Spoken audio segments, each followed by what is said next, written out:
a lot more tech available to us and to the world. So, Eric, welcome back, man. Hey man, thank you so much for having me. I'm glad to be back and ready to add some value. Well, listen, I'm telling you, the last time we talked about ShopX and dating and, like all how it all integrates and this whole new world, which is, I think, the future. And I'm going to tell you something. I'm working on a project that I can't share much about right now, but you've inspired some of that, and I would say in public right now. So you can take that to the bank one day when that's all happening. You can say like, you know what? I introduced Hurricane to the ideology of all this and gave him a lot more clarity about it. So everything I do now, I was like, can we integrate Web3 and make it like something of that nature, and and it's a happening world. I mean, it's a beautiful thing, and I think it is the future of just the business world. And if you're not there, I think you stated this before. That's where it's going to be. I mean, and people that are not catching up may have a little difficult time. In the future with a lot of things between AI, Web3, NFTs, blockchain, all that good stuff, which is all, mingled in once. And that's one thing, right? That you're an expert in. But before we get on to, I mean, I'm mumbling right now. People are like, what is this guy talking about? So Eric, let's go back a little bit, just, before we get to deep dive of what's happening, today in your world, let's go back to ShopX and dating and anything that you wanted to share a little bit more about Web3. Because again, it is not something that we hear about on TV all the time or in mass, discussions. So guide us, enlighten us a little bit, especially those people that are just watching and listening for the first time. Yeah, sure. And dude, I'm honestly really excited about your project, and I'm sure it will do well. So congratulations on that. Thank you. Thank you. In ShopX land, it kind of went through death and rebirth. So ShopX is no more, and the company we're focused on is Aces.fun, and that's creating a derivative market around luxury RWAs. So essentially that's tokenizing a luxury product, like tokenizing a watch, tokenizing like your cap token, whatever. And then you can get derivatives or stock. It's like a stock market for commerce products. And this drives a lot of attention to the products, and the long-term benefit of tokenizing the world's products is it creates that physical to digital link so they can know who has this product, and they can drop e-commerce benefits like we were with ShopX. And something that I think you would love personally is, so ShopX was a great learning experience, and Aces.fun is the next evolution of that. But the same group I'm working with, ShopX, we launched a fund called Holon Labs.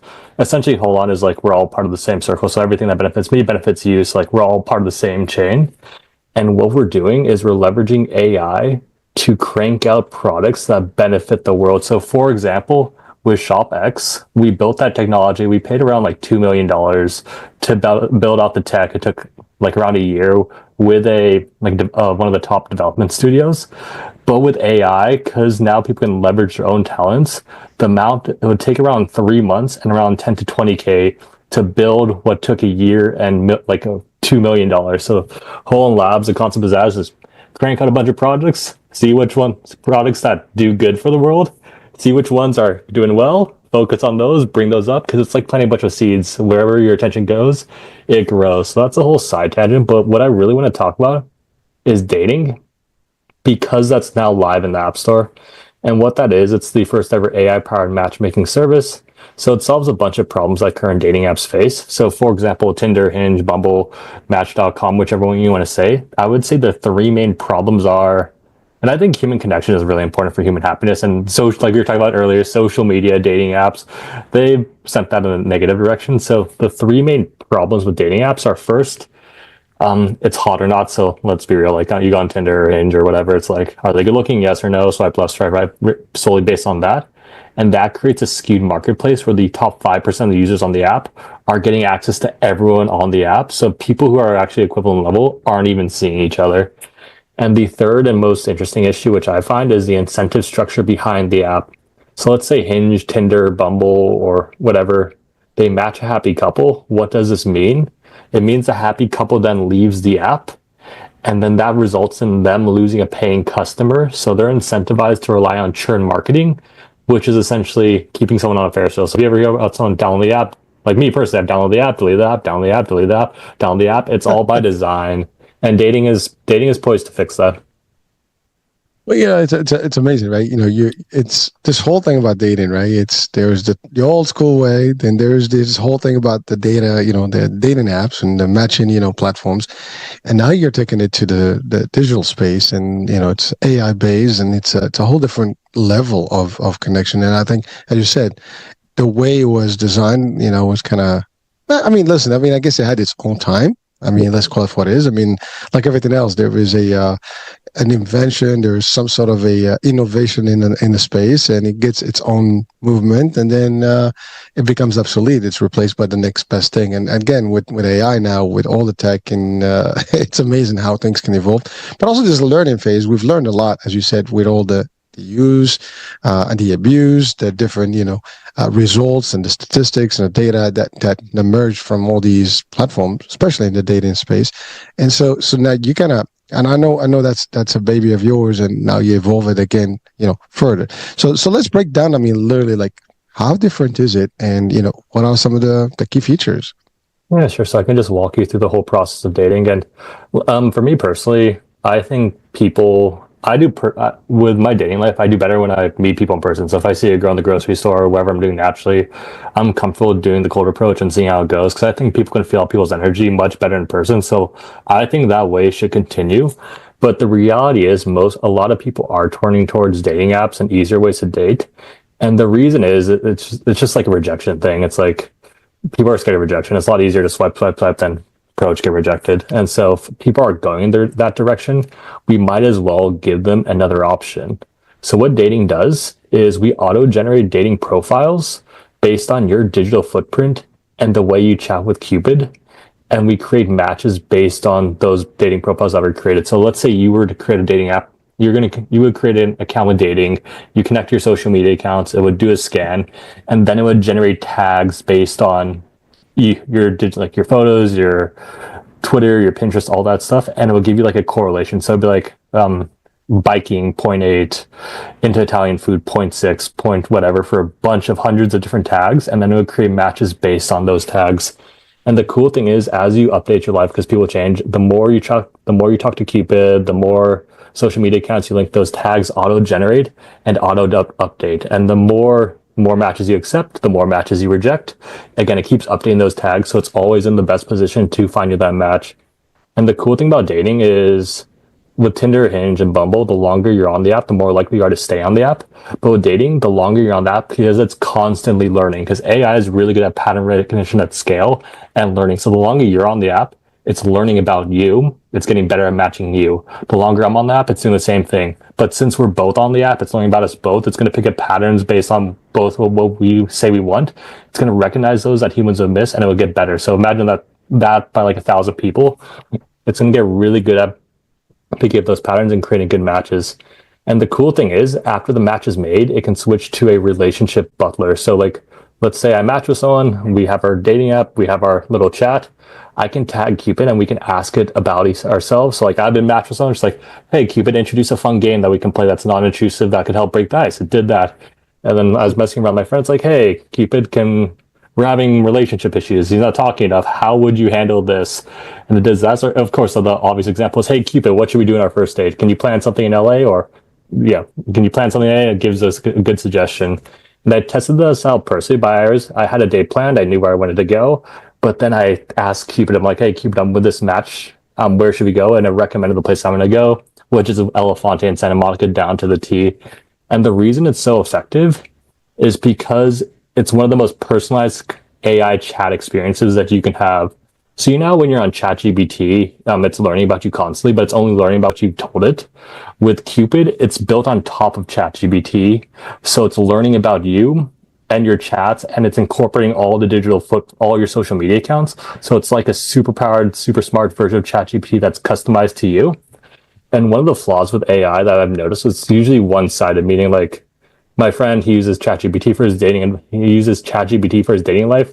So he's like sending pictures, like, how do you respond to this? What does this mean? What does it mean? I'm like, dude, don't you realize this is just a reflection of you? Because the ChatGPT is giving you responses based on what it knows about you. So it's missing the other part. But with us, you have two people, two Cupids chatting with deep knowledge of their digital footprint, and it gives the best responses that way. And something cool It's not just for dating anymore. It's like our app. If you have a current partner, you can create an account, automatically link with your partner, match with them. We could match as friends. Like, hey, we're both in the same town. We're both visiting Vegas. What would we do? Me and my friends, we just use it to kind of roast each other. So when we're into Pokemon, we're just like, all right, which Pokemon are you? And it gives out data like that. So you can do a bunch of fun things with that. Yeah, it's funny. I've listened to you. There's a lot there. I mean, one of the things is, first of all, you mentioned Cupid a couple of times, and so everybody knows what Cupid is, but it is your AI sidekick, your version, advanced Chat GPT or advanced GPT, AI sidekick for the app that is actually helping, to get the data and kind of manipulate the data and kind of spit out information and learn about you and so on and so forth and connect. Right? I mean, am I getting that right? The picture. Correct. Yeah. So the company's name is Dating, and the AI avatar is Cupid. That's her Right. name. We thought it was cute. But Yeah, that way it makes sense. That's what I'm saying. Like people know what that is, and just in from the Valentines and all the good stuff and the love stories. But I love the concept that you throw that in as your AI avatar concept. But it's pretty cool because, as you said, when you talk about AI, I mean anyone first of all, for those that have not gotten to the age of AI and really maximize use of GPTs in whatever they are, the different AIs out there, but ChatGPT being the big one, and Gemini and some other stuff. But really, there is a lot of ways to operate with that. And as you said, it does learn about you. The more you work with it, the more you train it to know you. It's going to operate in your realm, kind of respond to your needs and stuff.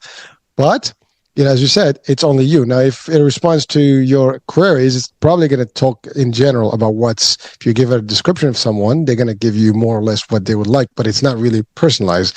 To your point, when you have it through the app, it's really data, it takes both sides and kind of figures out which one's the best core match. And then voila, you get a nice little link, a little action, where you have the right match. Let's call it for what it is, right? I mean, it's just a unique opportunity there. But here's the thing: you talked about the idea of it looks through your social, it looks through your research, all the stuff, right? So it kind of understands and knows more about you than just what you put in there. Now, what about the people that are not really in social media? Now they have an app that they can operate within, but they're not really present. A lot of people may not be as open in social media, right? Especially about their personal life. How does that work? Is there a learning phase for that? Does it actually take that in consideration, or it just basically is going to be more limited? yeah, no. So we totally thought about that, and we understood because at first we were making it for social media users, and we realized, oh, a bunch of people are private, so that won't work for them. So social media accounts, the more social media accounts, that just gives it a bigger base of data to start with. Just because obviously the more accounts you link, the more data it gets, the better matching it can get for you. But on top of that, that's one way it generate tags is the social media accounts.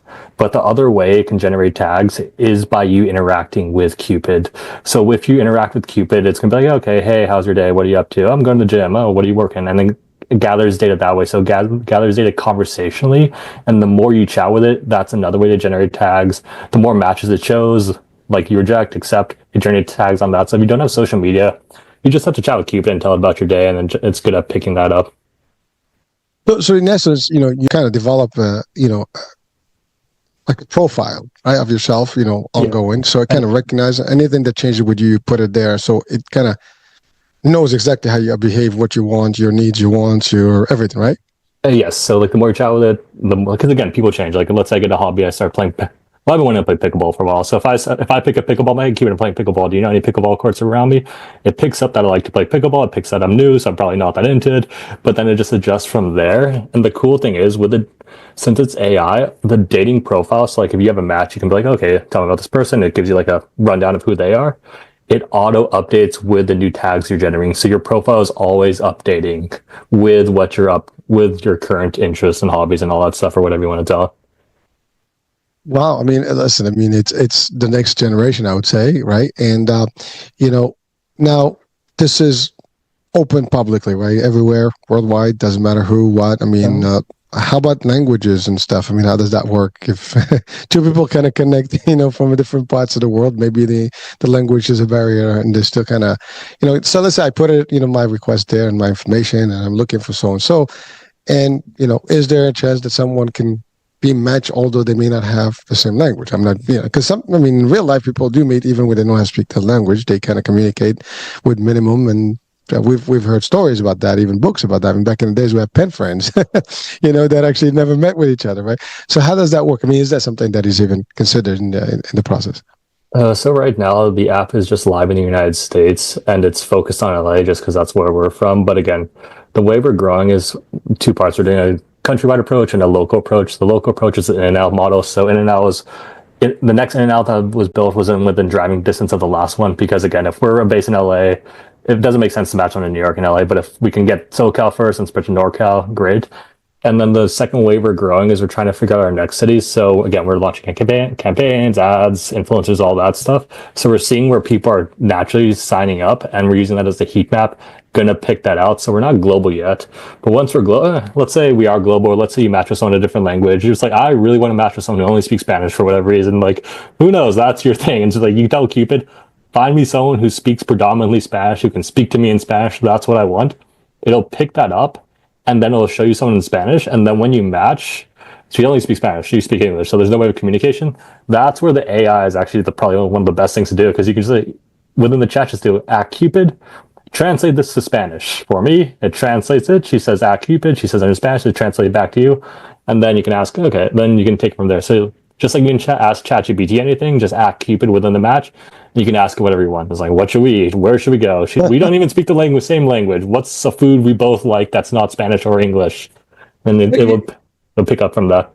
Well, Eric, someone was like, well, why is Eric asking this question? I mean, we're talking high tech right now, AI, it's next gen stuff. And we already have like Meta has, these glasses with interpretation and translation instant stuff, right? You have even these little earbuds that they sell all over the place that kind of speak, different languages, or at least translate different things. So it gets to a point eventually that the language was not even being, you're going to have universal translations happening real time, where people can still match even though they may not speak the same language. I mean, I'm just thinking about, next phase maybe, right? If that ever happens, it seems that you already have that. That's not a problem. It's just a quick tweak and you're done already. Yeah, it's already there. We just have to get the users who speak the different languages. The next phase I personally want to see is I want to bring back in real life matches. So let's say hypothetically, people are on the dating app. They're both on dating. Push notifications are turned on. I could walk into the Starbucks. It should be able to pick up my location, and should be able to pick up someone else on the app who's in the Starbucks as well. It could ping us for a live date, and then it could, hey, Eric, there's whatever girl. This is her description of her. She'd be a good match for you. She's on the app. I recommend you make a cold approach, because that brings back my thing of the cold approach in person, but it's like a data-driven one where it's like, hey, okay, the water's already warm. So that's something I personally want to bring back. Something we tried building out earlier, but it just didn't take off, as we were building on an augmented reality version, because, well, we were incorrect. Maybe we were early or something about that, but we thought that, Apple released the AR, VR headset. Yeah, correct, yeah. Yeah, so we thought like it's out, but not. Let's meet virtually. Yeah, so you can. There was gonna be a virtual component. We can bring that back anytime. The reason we chose not to focus on that is because we had the groundwork laid out, but we thought it would pick up farther or faster, in the sense like, I thought they were following the iPhone model, where it's like when you first join out, it's like really expensive, not too many have it, but now everyone has an iPhone. So I think they're copying that. So when that picks up steam, we can easily implement there. So we can be one of the first AR, VR virtual dates too. And that's another way for people to meet. Whereas like you can match on the app, then you can meet in VR, and then if you want, you can meet in person. And I think that's where the language thing, I think, is a little more feasible too. It's like, yeah, I can meet with anyone online, and it can find me my equivalent in Spain, Japan, whatever, because it has that data. And then it can really connect people too. Like, it's a connecting app at its heart. Well, it is. Well, I mean, again, this world is fascinating, because I mean, you can literally, you and I, we could be now in Zoom, but we can certainly be on a real VR, exchange, and you can be sitting in front of me with your avatar. I'm here. Even some avatars can be just as realistic as you and I, and we can get to know each other a little bit more and just have a normal discussion in an environment. And then, as you've point, if we kind of vibe well enough, maybe now we can go and do business together, or in this event, have a real date and connect that way. But that's it's already, it seems that it's a technology that's not a big deal, and you already have it in place, and so it would work easily. Now, a big question that's always in the minds when people are kind of meeting virtually somewhat is safety. Now, with AI, I mean, there's a lot more ability to access data and so on and so forth, meaning like, what's available out there, any problems with this individual and stuff like that. Is there such a thing where, your algorithms and all that are kind of looking for these things. If someone has been flagged, anywhere in any type of capacity, because people are always like, there's always a discussion like creepy this, creepy that. I didn't know this person had a background or whatever. Are there any provisions for that? Yeah, so we have a scanning feature where it's like, okay, like I don't want to go into details exactly. We're looking for like any major crimes, any giant red flags. We're Mm-hmm. looking into that so it can flag like, oh, check out this profile. But something I personally don't want to do and is just auto ban people. And the reason for that is so it'd be like, okay, check out these profiles. Do you want to kick them off? And then a human can actually look into it. And the reason for that is one of my friends had experience. So I've always thought that AI was going to be like the someone who gives like the who scans social media and flags accounts. And one of my friends, she ran an Instagram shop. Her account, and like she's a mom, so she was swimming with her kid, like as a boy, he's just swimming shirtless. And then that auto flagged as inappropriate content, and then Oh yeah. her shop got taken down. And then it took like weeks for that to get replaced. And in that whole meantime, that was her livelihood. She's I losing mean, revenue, and revenue. that's not Yeah. good. So we want to do like a flagging system, but a human would make the final call. But yeah, we are monitoring for just like let's say like a serial killer droid. It's like okay, well But yeah, anyone that is public, yeah. But I appreciate that because you're right. I mean, some of these like the platforms that exist today. I mean, I've had shows that had nothing wrong with them, but because of the title, because of this, and it gets flags, and you're it's like, like, well, I mean, dude, yeah, so the guidelines like no, then you send in, either dispute or whatever. They look it up, and okay, you're back. But you're right. It's an aggravation because sometimes it doesn't scale up or escalate to a human review, and you get caught up with the response that are auto AI driven stuff. It's a pain, but you're right. But you have the feature, you have the ability, but you just have a secondary kind of stage for next level, I guess. Just check, right, yeah, or discussion, right? So you look it up, you think it's appropriate, it's good. If not, then you can just flag that person, the individual, and that's it. Now let's talk about this stuff. Now it's available, and by the way, I love the strategy that you're rolling out slowly but surely, phase by phase, closer, and then you're moving up and expanding it, and as people get more vibe to it and get more hip to it, they'll just love it. I mean, certainly like everything else, right? Starts small and grows. So you're actually scaling slowly and expanding it. And I mean, it is innovative. It's taking it to the next level. Um, maybe I can see even a version of this that is just purely business, like LinkedIn version. uh, like a better version of that. And we were actually I think we actually kind of tested this out where one of our or we were working with a focus group from the colleges, and we were working with a team called Ascend. And what they do is they match college students with apps like ours to create like it's a learning experience for the students, and we get feedback. So they work with many colleges across, and even the guys like saying like, hey, I mean, this is cool. I could use this to match students from different schools or students with different companies at a different level. And business wise, it works too. It's like, and no, we actually did that for a business too. Like a couple of weeks ago, we had an in-person team work session in Santa Monica. I was just house sitting my brother's dog, so I don't even know the area too well. They don't know the area too well since they don't live there. So like, hey, we're meeting for this. Cupid, where should we meet? And then it actually suggested a place we all liked. It was like, okay, looks like we're getting Thai food, and it did all of that. So it can help suggest those work experience, like a fun working event amongst teams. It can totally do that. It can match teams with like it can match an employee with an appropriate mentor at a higher level that would vibe with them well, and vice versa. It can match friends because again, like if you're working, like maybe you want to find a buddy at work, it can help you with that as well. No, I mean I can completely see it as another version where it's really your business version, your personal life version, and you can have both. I mean, it's like Facebook, LinkedIn. I mean, you can have one for Oh, if they stayed in, one for business opportunities where you can match yeah. business to businesses. Strategy, there's experts, consultants, in Actually, internship, concepts. no, I'm we could just easily, saying. no, we could easily build that on. That would because now we're building the toggle. We're building different versions. So for the dating core, we're building out the friends feature. So if you want to find friends, you can just toggle and I'm only looking for friends. You want to find if you're already in a couple relationship, you can be like, I'm on a couple, I don't want to match with them, and that takes you out of the queue. We can easily add a business version as well. And again, like you can also match businesses like let's say you're a business, like let's say you're a brand, it's like I want to find ambassadors who actually vibe my brand, who would look at it. Affiliates. Yeah, you can do a bunch of stuff with it. And I'm sure that'd be beneficial for affiliates too. Like what kind of person would be like trying to find an affiliate job, or what kind of person would be trying to find a sales job? Well, based on the digital footprint, based on the interest, I think they crush it at your company. So yeah, yeah. I can see it. I mean, you have all. I mean, the concept is almost the same. I mean, it's still matching two entities, right, with various stuff, and it's just that the intelligence will be built based on business products or business concepts, right? Companies, internships, consulting services, and expertise, and so on and so forth, based on industries, whatever.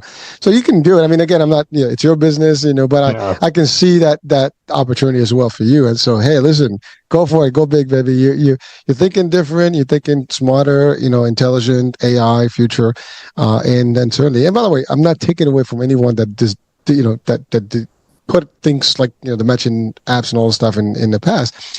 All these are innovations. They're just progression, right? There's always a transition from the old to the new to the next, right? And so you're doing that, and that's all there is. So, congratulations. I mean, you have a niche, and you're making it happen, and you're building there. So that's cool stuff. So what else? What else is new with that? I mean, anything else that we should know about the app, and maybe where to access it? I guess the usual Google and iOS, whatever, the Apple Play.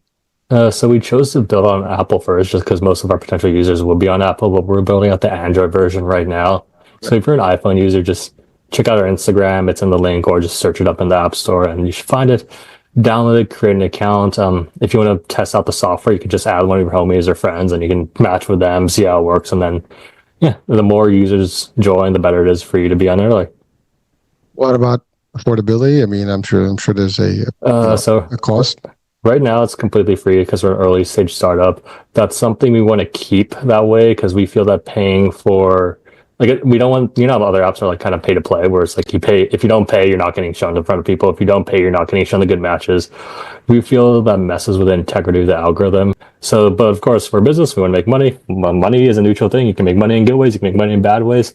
But because we have so much data, and there are two ways we want to monetize right now. And the first is, we want to build it so a user can book a date within the app. So it's like, hey, you like the dating suggested a good date, book within the app, we will get a cut.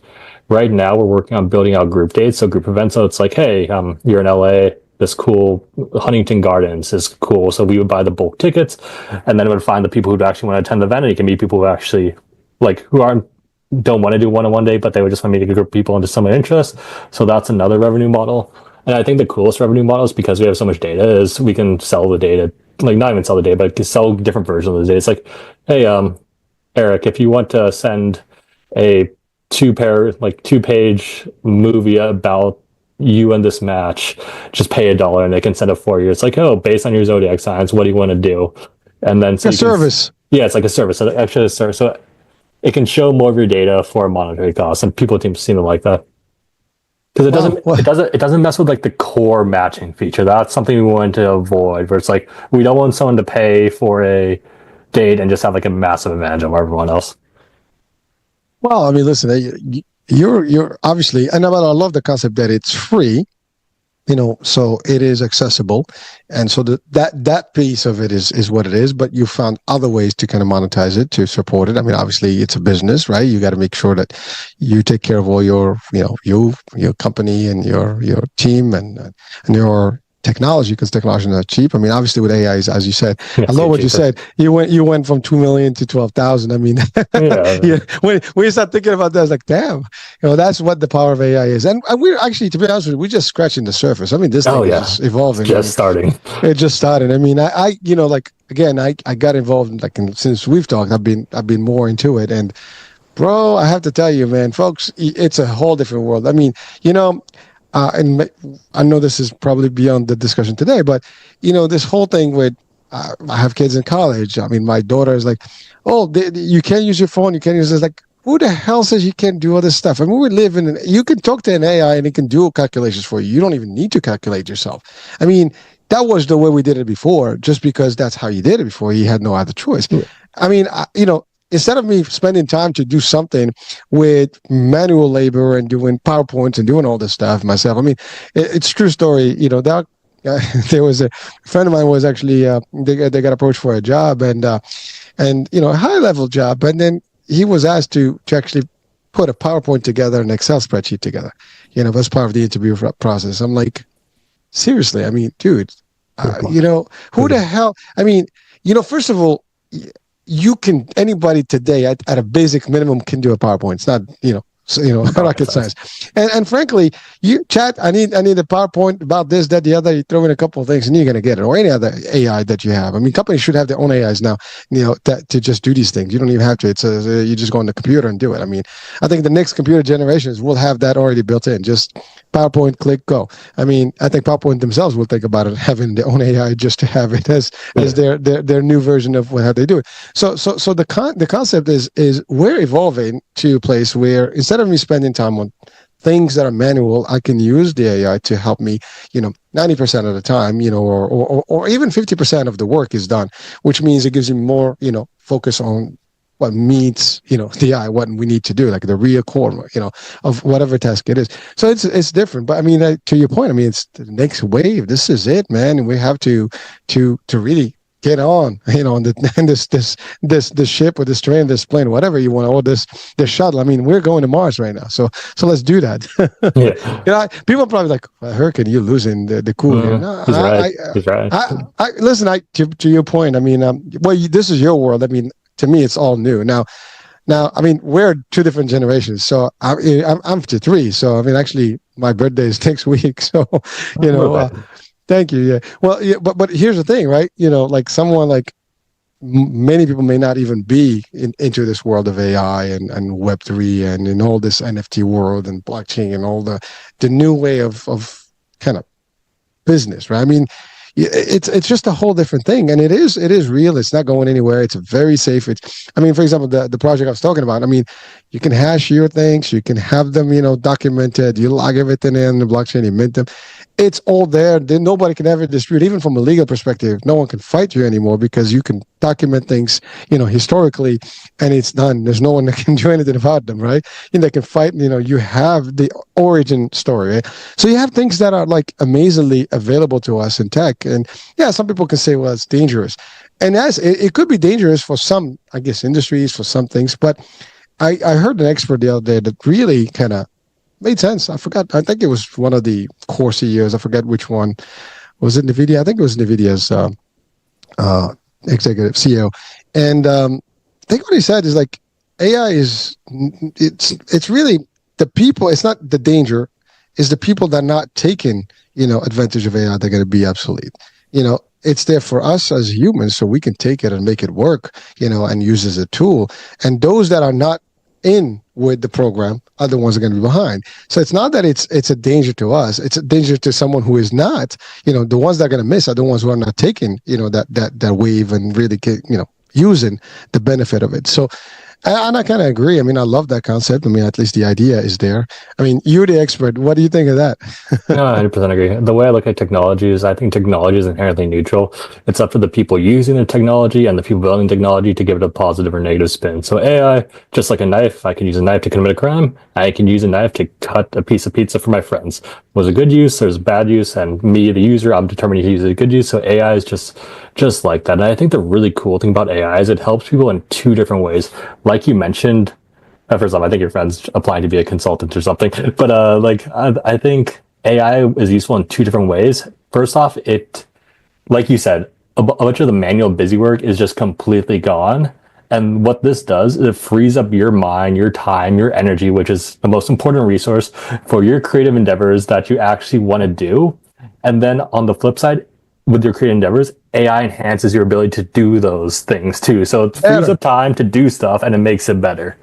Yeah, well, I mean, look, you went from a year or 2 years of build up to 3 months. Yeah, that's insane. Cheaper I mean, too. Exactly. So think about it. Smaller team too. Time.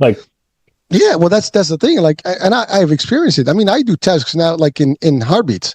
I mean, literally, I need this, that, the other. Okay, boom. Bang, bang, bang. And I mean, for the media part, for everything. I mean, it's like I have a system. I have like multiple AIs that I'm using, and for everyone is doing something. I mean, it's like having your own little, minions working for you at the same time, making things happen in real time. So you can do more in less time and really produce higher level quality. That's the other thing. I mean, it's not that it's taking your mind, like it's like you still guide it. It's not just going to give you stuff. You got to tell it what to do, how to do it. Sometimes it makes a mistake and you got to tell it, no, I need this, I need that, and tweak it, work with it. But it is there for you. And as you said, it learns. The more you work with it, the more it becomes literally your avatar. It's a reflection of you. It's a portion of you. Yeah, it understands you. I mean, if you ask it, like you are a stranger to my AI, if you ask it about me, it's going to tell you everything about me, because it knows everything that I've, kind of put it in there. So it kind of makes a difference, right? Now, someone's like, oh, we're going to go ask ChatGPT about hurricane right now. Yeah, maybe. Good luck. I think that's gonna be a new form of Google search in the future. It's just asking AI about something, which is why podcasts like this are extremely helpful because I don't use Google anymore. Yeah. I really don't. I just ask ChatGPT, can you do this, what's this? And it gives you everything you want. I don't even have to go. It does the research for you. Yes. I'm sorry. I didn't cut you off. No, it's awesome. And honestly, I think that's one of the greatest benefits of podcasting from a Google search perspective. Because you think of this podcast as our audience is both the combination of your audience and my audience, which is great. Because again, your audience learns about me, my audience learns about you. It's a win-win. But not only that, our audience is the AI that's transcribed this whole conversation. So the more content you put out, the better it's going to be in the future when people use AI to come up. So if someone searches Eric McHugh, hurricane could come up, or someone searches hurricane, this whole conversation could come up. And like dating, what we do is we auto-generate this, takes tons amount of data and auto-generates those tags. It'll take this hour-long conversation and then summarize it and give people summarized versions of that. So it'll be more succinct, but it's going to help us both in the long run.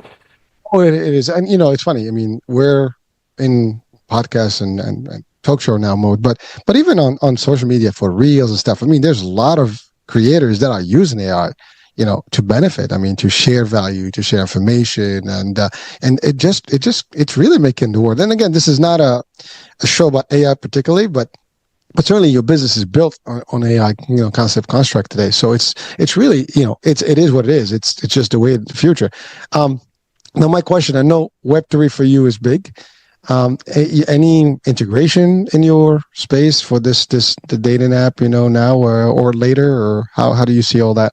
Personally, I would like to keep them separate just because I've learned because my past companies, it would integrate Web2 business into Web3, which would integrate their customers. And that was a kind of a harder task. So I don't think a bunch of people are just looking to date or meet friends and want to integrate Web3 into AI.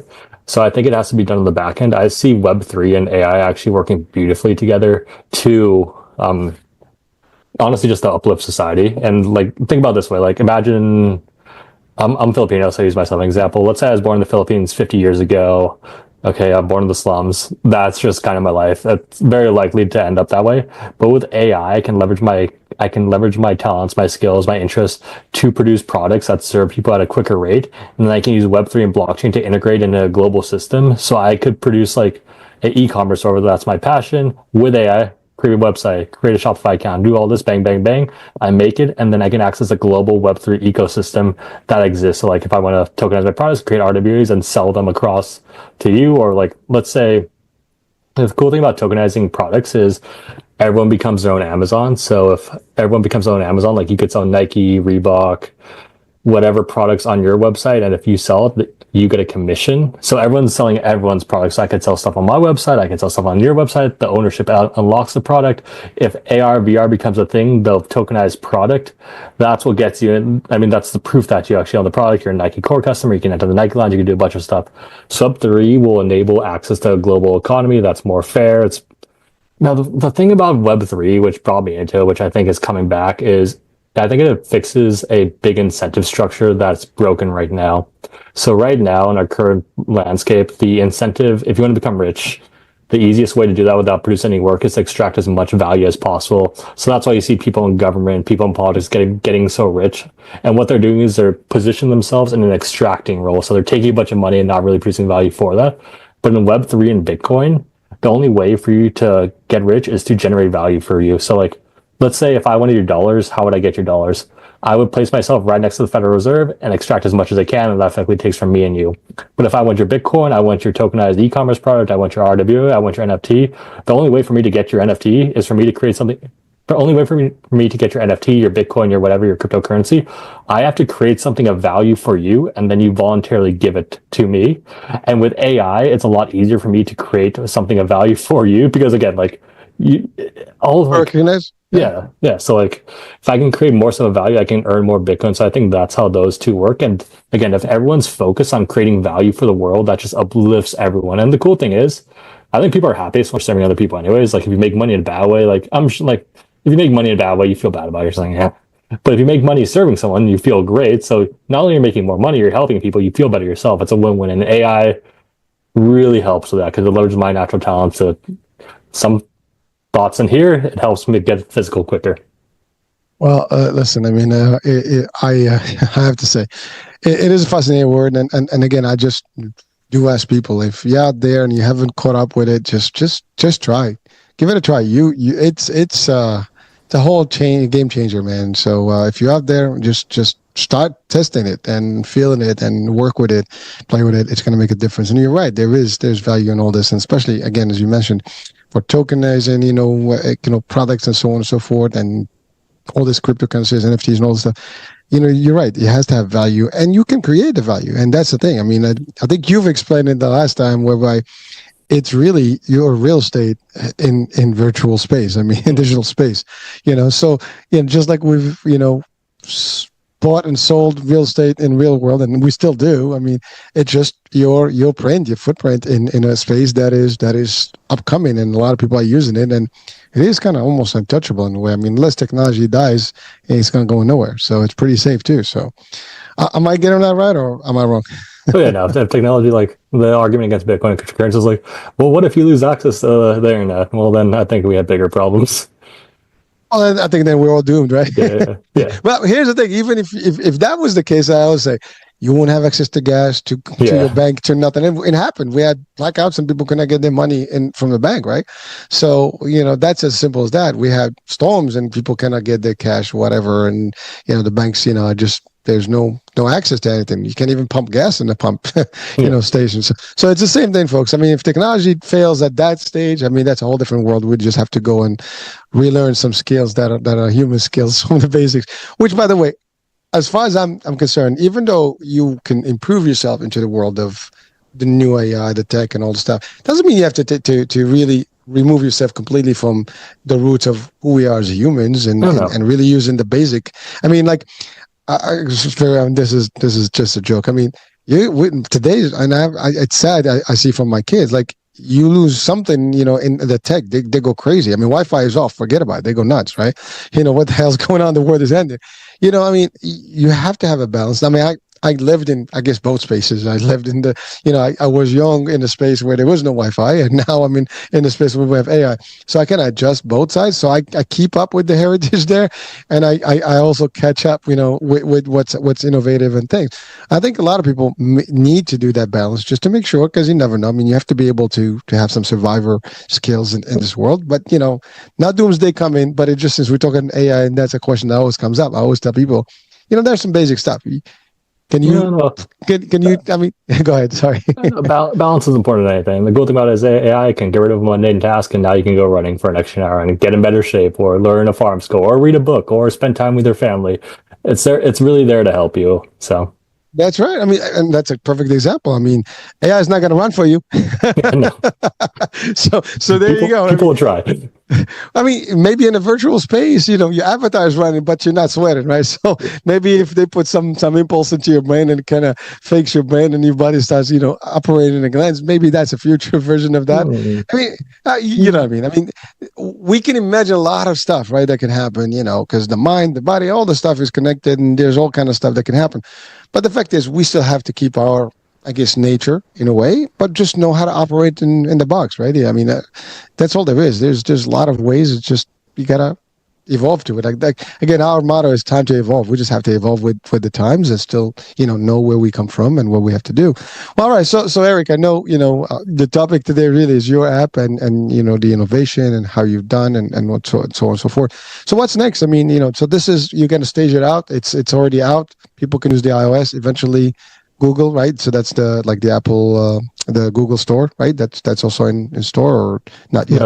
We're presently building that out. Right now, we're focused on launching the Apple launch. And the cool thing about our early launch is we're getting feedback from tons of customers. So we're giving them requests that they want. So like the group dates thing, customer request. Creating group chats with your friends, customer request. And with AI, we can map the amount of time it takes to iterate and add those changes, add those features is like a day. So it's very quick. So we're in the rapid iteration phase. We're going to use that, gain some traction, focus on the LA launch, and just kind of go, like I said, stage it out. Well, listen, man, congratulations. I mean, you're innovating in a space that's existing, needed, and it's going to continue being in existence. And again, I think you might be onto other things and making it and multiplying it into different areas, space like business, so on and so forth.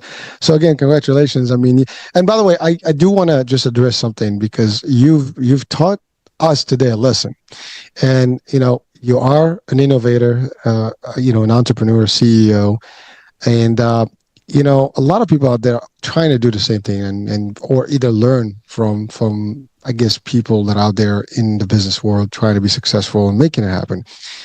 It is a success story, just what you shared with us. I mean, when I asked you about your, ShopX, right? The first, business you had, and even now we talked about Web3 and all that stuff and the integrations. You said it. It's just one goes, one comes. I mean, you're basically are moving things, and that's the thing. You start a business, doesn't necessarily work your way. It doesn't mean it's a failure. And I just wanted to reiterate that because people sometimes they get disappointed, they get kind of, stressed out about like, oh my God, this doesn't work. And everyone, and I can see this as succeeding, in the future. You're already going there. I mean, I don't think there's any way come back, for you for at least for the data app, the dating app. And so the thing is, you've taught us a lesson that you build something, you test it out, you put it in real play, it doesn't work, you don't give up, you keep moving, you build more, you build more, and you build more. And that's actually the story of all success stories in the history of mankind. No one, all the products that we see are the final, art and work that succeeded of those people. But before that, there was a bunch of stuff that they tried that didn't work or did not, mature or, became to fruition. So it is a big deal for us as entrepreneurs of business. I mean, this is a business, channel kind of concept here today as a discussion. So understand that, folks. If you're out there trying, don't let anyone tell you otherwise. Your business, you try it out, you test it out, you work it. It's okay if it doesn't work.